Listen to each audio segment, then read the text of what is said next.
All rise. The Court of Appeals, Division 1 is now in session. Good morning. Please be seated.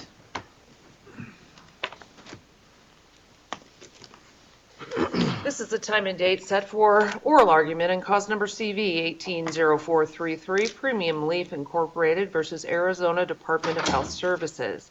These proceedings are being video and audio recorded as well as live streamed, so we ask counsel to please identify yourselves and your client at the beginning of your argument. Each side will have 20 minutes for their argument. Appellant's counsel is responsible for watching the clock to reserve a portion of that time for rebuttal if desired. Also, we have read the briefs in this matter. We have conferenced the case. We're familiar with the factual background. Please take that into account during your presentation. At this point, counsel, are we ready? Yes, Your Honor, thank you. Dennis Wellencheck, Ross Meyer, on behalf of Premium Leaf. For the sake of sounding facetious, I think we're kind of back to the definition of what is. That's pretty much summarizes a lot of this case, I think. Unfortunately, at the time of the argument below, we didn't have the benefit of some of the case law that we have now since that May decision. And now, with the benefit of Waltz, JH2K, and primarily, and a careful reading of compassionate care, I think we're prepared now to safely say that the definition of is pretty much well established now. The bottom line here is that the Exhibit O that was submitted is not, at the time of its submission, at the time of the application in the Step 1 process, is not compliant with the law, the statute, or the regulation. I think the court, with all due respect to the court below, misunderstood or misapplied some language that was unfortunately at the time, again, not having the benefit of these additional cases, applied the general compliance language inappropriately. I believe that that language was intended to mean that in that case there was no issue. Both parties involved had in fact complied with the zoning requirements in effect.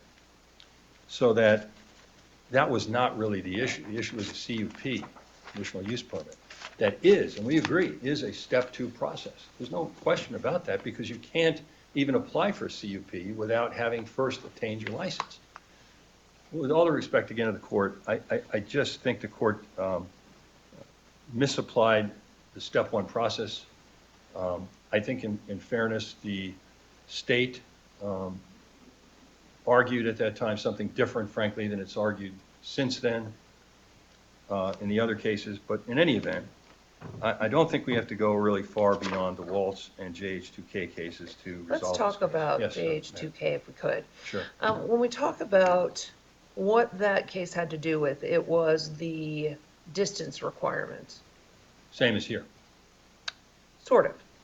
We were talking about the distance requirement, and that distance requirement is codified in AMA directly. Would you agree? Yeah, but I don't think that's a distinction with a difference. Explain why. Well, because the issue, I guess you're asking is this statutory?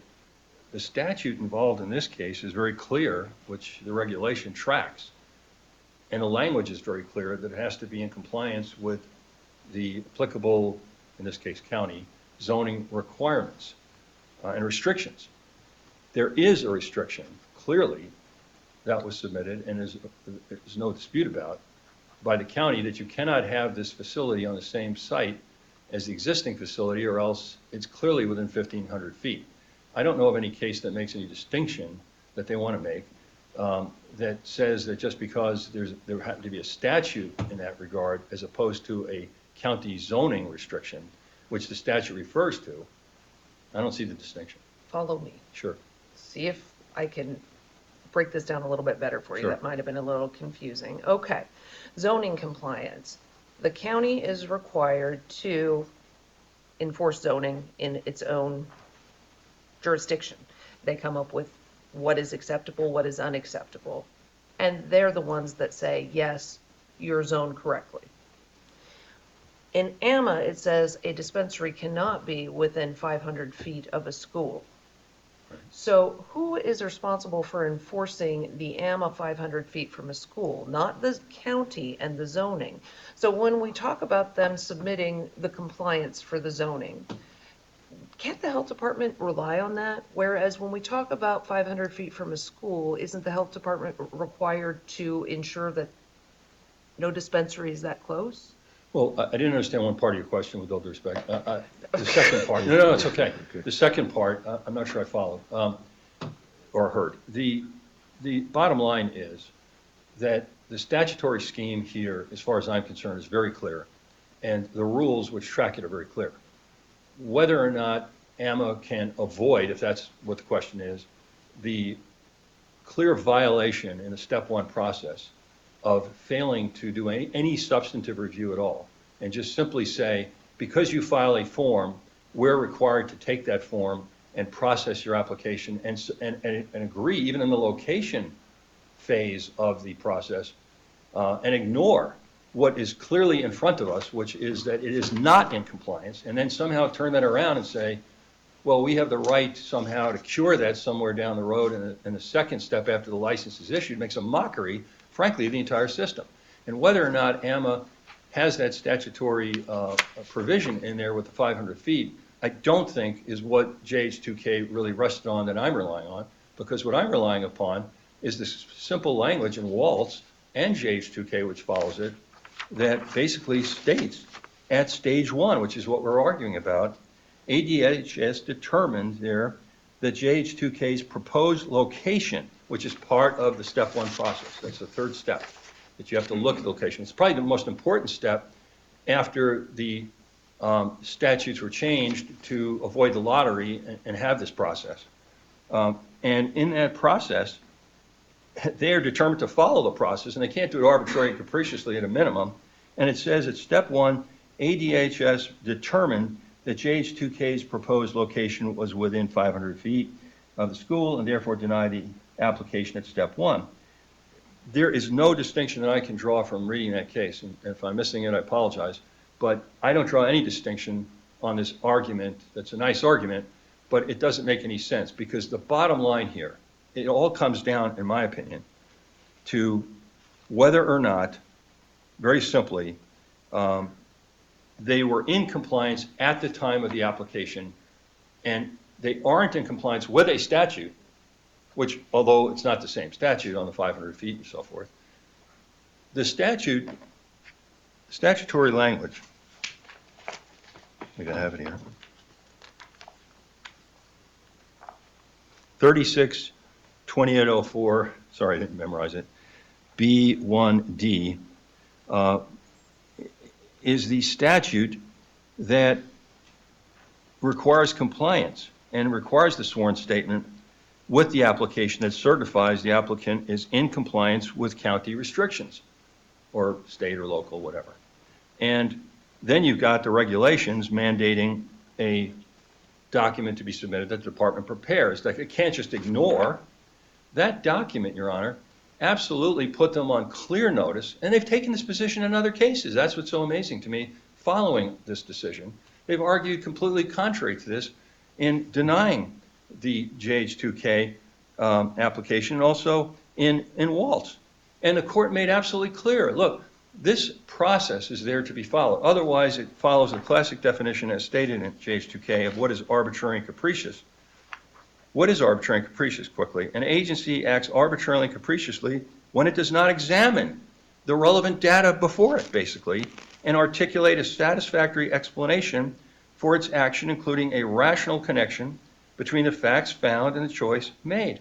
They didn't have any information at the department other than that one form. So, Yeah. so Mr. Wolinchuk, your position is that the department was obligated to summarily reject the application in light of the conditional language that the county placed about Well, zoning?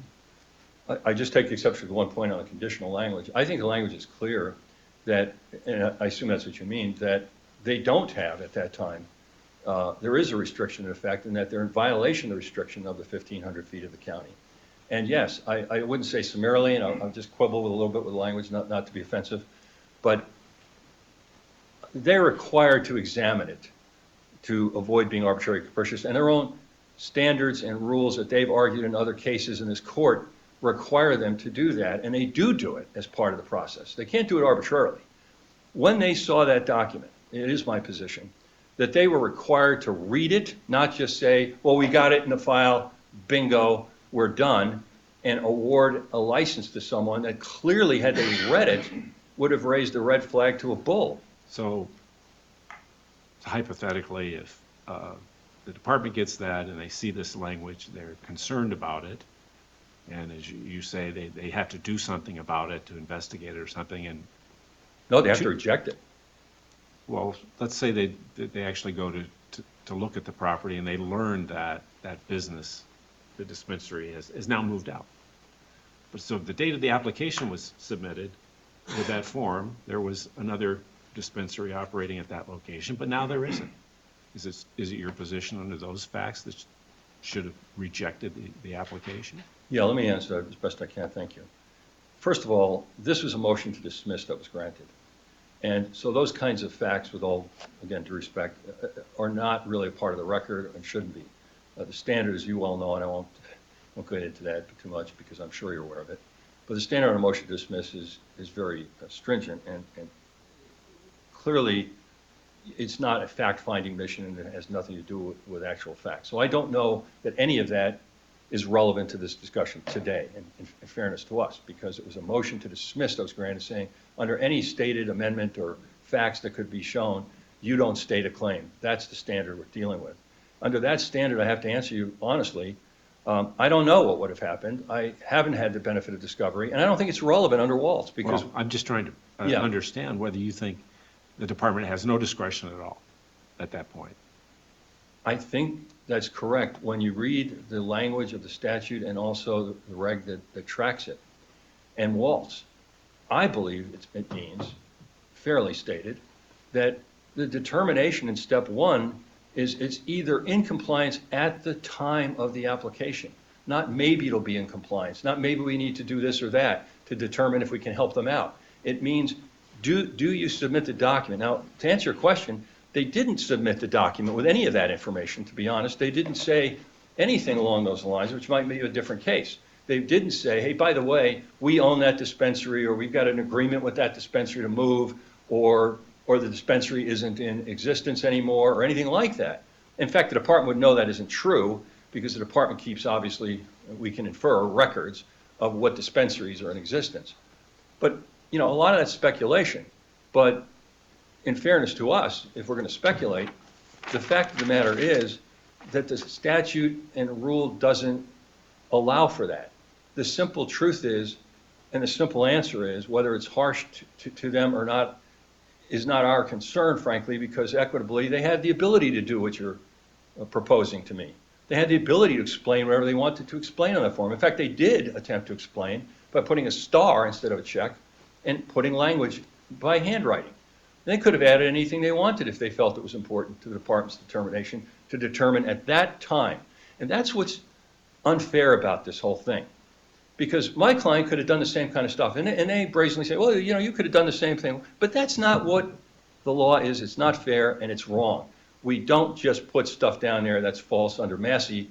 That alone is grounds to reject the application because it's false. We're not going to do that.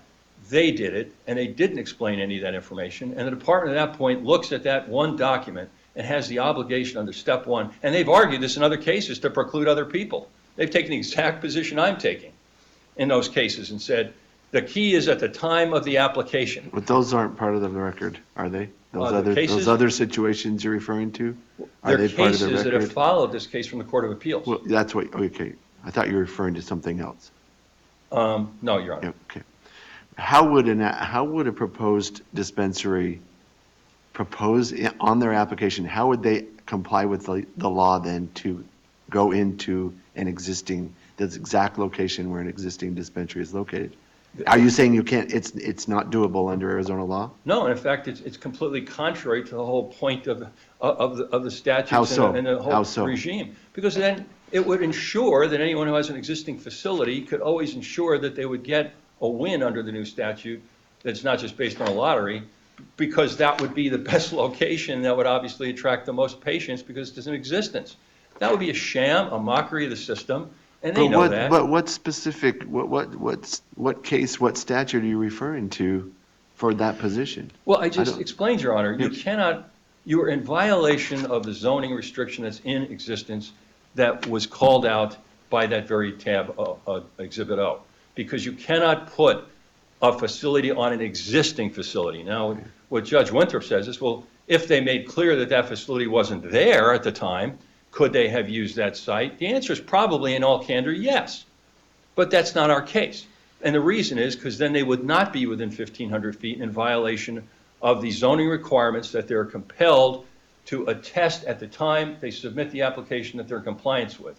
And that document says they're not in compliance, and they can't be. If there's an existing facility, you can't put it on top of an existing facility and not be anything other than within 1,500 feet. It's just a tautology.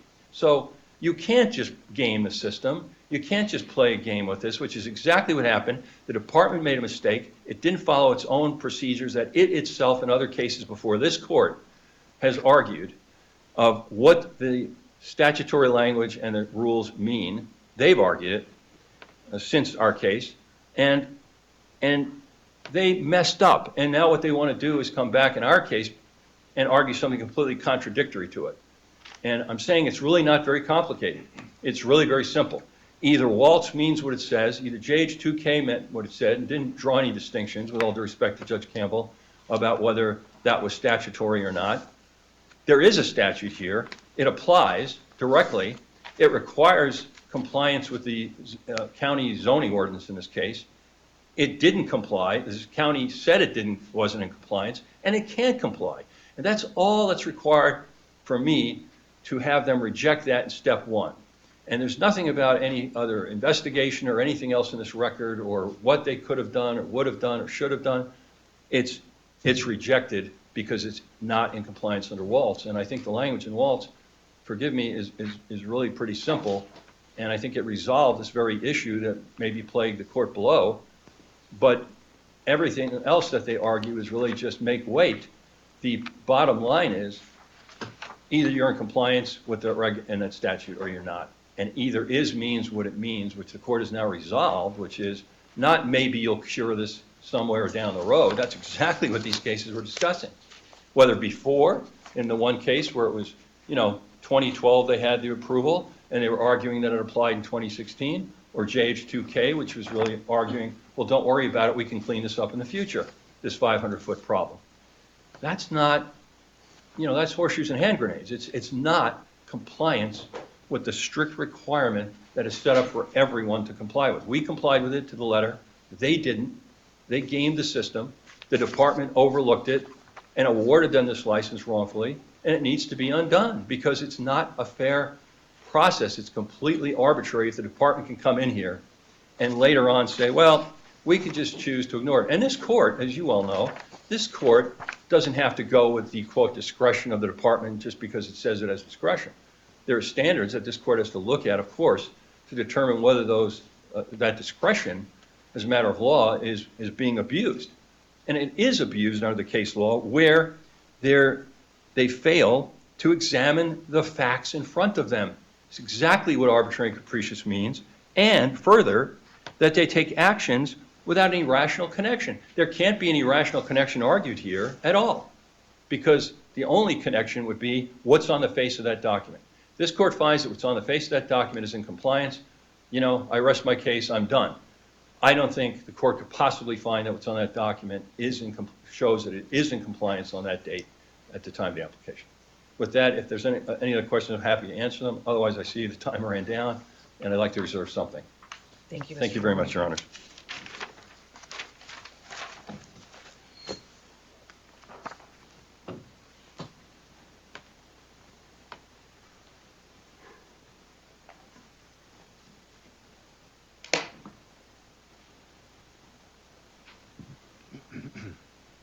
Please the court. Good morning. My name is Lou Caputo. I'm Assistant Attorney General with the Arizona Attorney General's Office. I represent appellees in this matter, the Arizona Department of Health Services, and its director, Dr. Kara Christ. At this moment, I would like to split 5 minutes in time allocated to Mr. Conant, who is counsel for the intervener. We're asking the court to affirm the Superior Court's ruling dismissing the First Amendment complaint for failure to state a claim upon which relief could be granted. Two reasons that we're asking that. The first is that the Superior Court properly found that the department allocated a certificate pursuant to its rules, in particular the plain language of the rules two-step process, and with guidance from this court's opinion in Compassionate Care v. Arizona Department of Health Services, which it issued in January of 2018. And the additional reason is that the Superior Court properly rejected plaintiff's arguments or premium leaves arguments that the department's actions somehow violated the intent and purpose of the Arizona Medical Marijuana Act. I have some prepared statements, but Judge Campbell, to your question about JH2K and who's responsible for the 500-foot distance to look over, it's the department. Thank you. There's no question about that particular requirement because it's not only in the department's rules, but it's also in the act itself, in the AMA, which was the pertinent issue in JH2K. It's not here. The other answer, if you go further down the question, the other requirements are reviewed by the local jurisdictions. Also, because the voters created ARS 3628-0601, which gives the local jurisdictions authority to enact reasonable zoning restrictions to certain areas for medical marijuana dispensaries.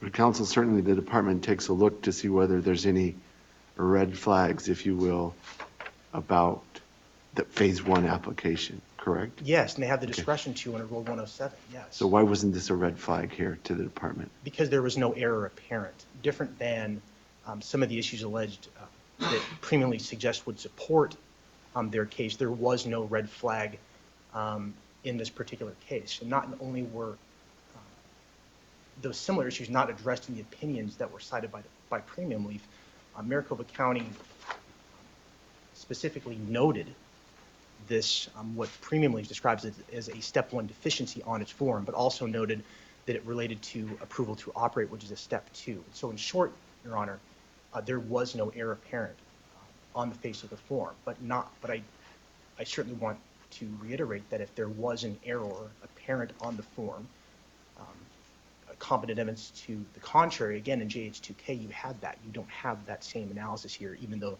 the issues you're talking about are different. Well, counsel, Mr. Wilenchek's argument, I think, in part, is that the form submitted and filled out by the county with a notation had information on it that clearly signaled there was already a dispensary operating at that location, and that accordingly, the application was defective on its face. What's your response to that? The department disagrees with that statement. The county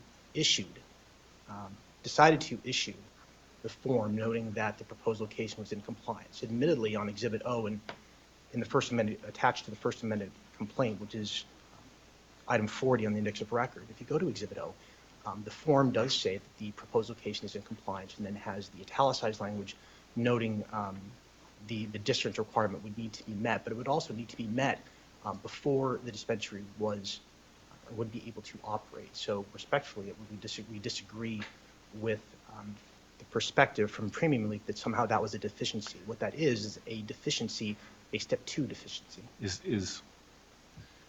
trying to process all of this and being aware of the fact that the act does allow dispensaries to move.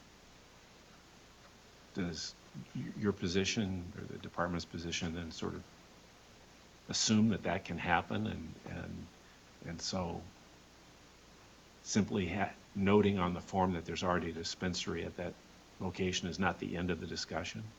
The answer to your question is that it is not the end of the discussion, but I want to, if I may, Your Honor, if I could clarify, do you mean the change of the location of the proposed location from the applicant or the existing? The existing yes, it could move. Dispensary. Yes.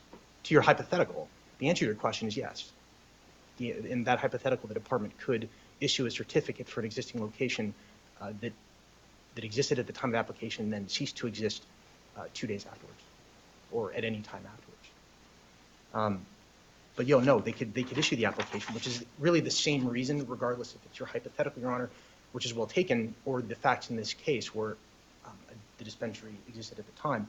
The department could have and did issue the certificate. This is not, indeed, I agree with Mr. Lunchik. There are rules and there are statutes, but the department followed all of those rules. So what is the substantive review process of step one? What does that consist of? Substantive review concerns the department reviewing the documents, not merely that they were turned in as part of the application, but they purport to mean what they say. In other words, they will go and review those documents to determine not only was, again, in this particular situation, when the facts, that there was documentation from the local jurisdiction regarding zoning restrictions, but whether that form, in fact, noted that there were no restrictions at issue, or that the proposed location satisfied all of those. I would disagree with Mr. Willencheck that, I'm trying to get the words, did nothing or ignored that part of the review. I think the department just came to a conclusion that wasn't in Premium Leaf's favor. They looked at the form, and in fact, when the form itself from Maricopa County and signed by an authorized representative says that the proposed location is in compliance, the department is, Your Honor, conducting a substantive review. So, this is just my uneducated sense of this, is that there's this administrative completeness phase of the review. That just means, okay, do you have all the pieces of paper you're supposed to have? That's right, Judge. Then there's this substantive review where I think you're saying the department actually looks at that piece of paper and makes a conclusion as to whether it satisfies or the information contained on that is accurate. Is that fair? Yes, it is. And if it has questions about it, it can ask for additional information or actually do an inspection. Yes, it can under Rule So, 107. in light of, and you probably disagree with this, in light of what may be equivocal language that the county put on there, that yes, it's arguably in the zoning is right, but you can't have, there's already somebody operating at that location. Wouldn't it be, wouldn't the department be obligated to seek clarification from the applicant as to how can you possibly operate on this site? And I know that that's probably a question that could also be asked at the operational No, I think it's fair. It's fair. phase, but it seems to me that would be the type of information the department would want to know before it invests the time to further process the application. In that sense, Your Honor, the department knew of that information, and because it was on a motion to dismiss, we assume that the facts were true for purposes of the argument. But it was not an error either from the department side, and it's not the 500-foot distance requirement, but from the county side, that it was not concerned about at the step one stage. And I think that's why it is pertinent in Exhibit O that it just does not mention that an existing dispensary had the proposed location that the applicant did, but that it related to approval to operate at the step two stage. I think your question, though, if I make sure I answer it fully, is could it have done that? Yes, it could have, but again, there wasn't anything apparent, was not anything apparent on the form that it needed to. Substantive review was completed as it was supposed to under the two-step process. The dispensary that was operating in that location moved to a different zone, correct? I believe so, Judge, yes. CC, whatever we call those. So in moving to that different zone, under the regulation that says after 3 years you can apply to move to a different, what are the zones called? CHAWS. CHAWS. You can move to a different CHAWS. Doesn't your department process that paperwork as well? Yes, it does. So wouldn't they have been aware that the dispensary that was on that location was planning to move? Depending on the timing, yes, Judge. Okay, just wondering. But we don't have anything in the record to indicate when that notice was given or. No, that is, Yeah. well, that is correct, Your Honor. following up on a few more of the points raised by the court in an argument by Premium Leaf. The cases that have been brought up in the briefing from Premium Leaf simply do not support their position, nor do they call into question the department's position in this case or positions that they've made in other cases. In other words, the department's position has remained consistent across all of these cases. And Waltz does not help Premium Leaf. JH2K does not help Premium Leaf. White Mountain does not help Premium Leaf. And even if from dicta, those cases would be supportive of the department's position in this case. So with Waltz, the plaintiff in Waltz actually argued for the same language as is in Exhibit O now, that the proposed location is in compliance with local zoning. It was the same position.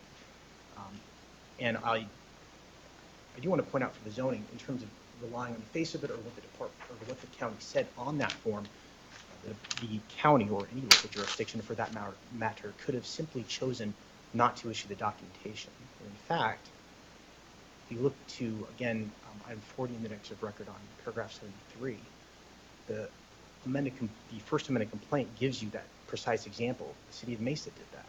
They didn't issue the form. They are the local jurisdiction authorized by the voters to have control over zoning decisions that, again, not in that 500-foot distance.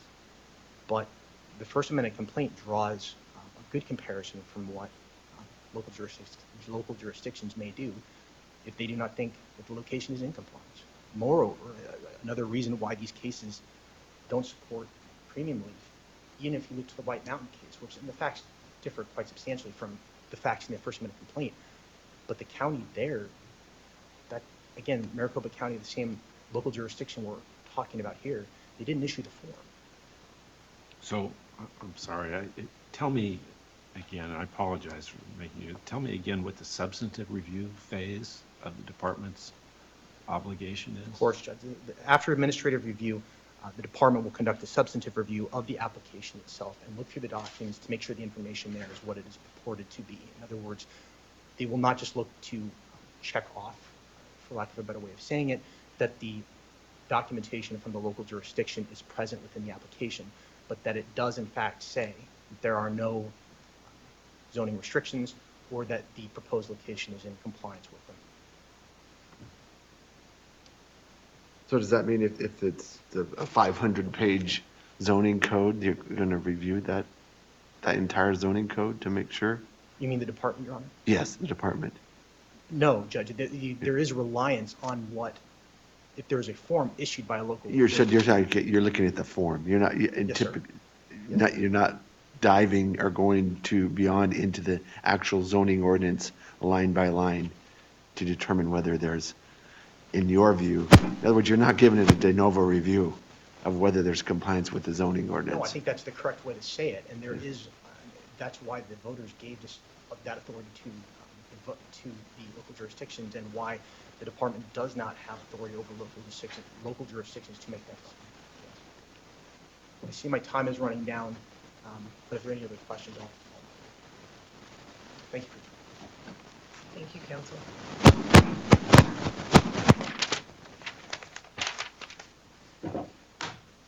May it please the court, Paul Conant for appellee Buds and Roses.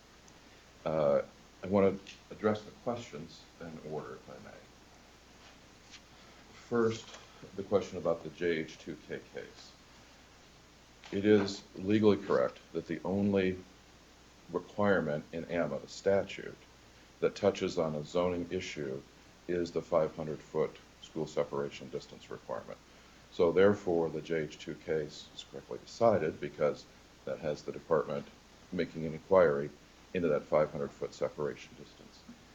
The statutory citation for that is 36-2804B1, 2 small Roman s.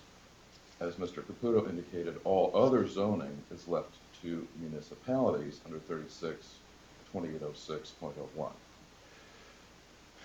That ties into the step 1 and step 2 analysis as well, too. And Judge Winthrop was asking about the administrative review and the substantive review. I consider those to be all part of what compassionate care calls the step 1 analysis. In other words, it's not looking at the CUP issues that can come up later. So I consider compassionate care to stand for the proposition that administrative review involving a determination about substantive completeness, are the pieces of paper there, and do the pieces of paper appear on their face to say what they purport to say. That's all part of step 1.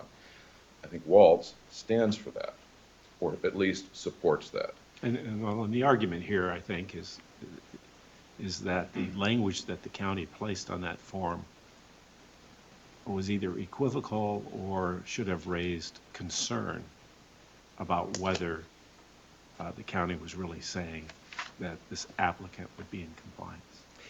I think that argument is based on a misapprehension of a very important distinction between two terms. One term, applicant, and the other, dispensary. So in other words, if you're applying to become a dispensary, you are a wannabe dispensary, but you're not a dispensary yet. So I understand Premium Leaf's argument to say this notation by the county should have raised concerns that should have caused further inquiry and so forth. I don't think that's correct under compassionate care at the step 1 analysis, because on its face, unlike Waltz, on its face, it says it's correctly zoned. That's what the regulations say is the scope of the inquiry. The question, is there a dispensary there now? It's perfectly fine for the... So you would interpret what the county wrote as simply an advisory for the department down the road at phase 2? I'm not even sure it was the county I'm not even sure Darren Gerard was trying to advise the county. He may have just been trying to, make sure everybody knows that there's something there. Is it for the department? Is it for the applicant? Maybe it was for the applicant. If there was a dispensary there at phase 2, and that dispensary said, I'm not moving, and I'm not leaving, then the county would not issue the CUP, and then at stage 2, you'd have somebody with a certificate, a dispensary registration certificate, who can't go into that location. That's a whole separate problem that isn't raised or addressed by this case. But if we're going to follow the regulations and the compassionate care interpretation of the step 1 and step 2 process, what happened is correct. There was unlike Waltz, there was nothing on the face. Unlike JH2K, there was nothing that was an obligation of the department to look at other than, I call it an a priori analysis. It's something that you could do from the armchair.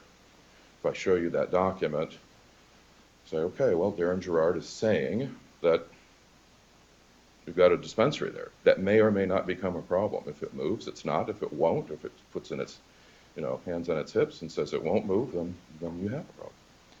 Seems rather inefficient to me, but... Well, marijuana was illegal for 90 years before our AMA came out, and then the department was tasked after the citizen initiative with emergency rulemaking, and I think they did a very good job of putting together a set of rules. Other states have followed our rules. Perhaps it's inefficient, but they do work, and so bottom line, the way that this case was decided and the reason that we're asking for affirmance and award of costs is that the result here is consistent with Waltz. There was nothing on the face overtly disqualifying the Exhibit O. In Waltz, clearly you could look at it and see that that document had expired in 2012, and it was being submitted for the 2016 application. Very different. Also, JH2K addresses and turns on this school separation distance issue, which is the only sort of zoning police power issue that's reserved for the department in the AMA. So It says 0. Thank you, counsel. Mr. Willencheck. Thank you. A couple of quick points, Your Honors. 362804B1D, as I said, requires the applicant is in compliance with the zoning restriction. Here, you can clearly look at Exhibit O, and it doesn't say it is in compliance. It just talks about C2 zoning, which is kind of irrelevant to the issue. It then goes on to say that there would have to be a vacating of the present unit. That is a violation of the county zoning. You cannot have two of these at the same place. The department knows that.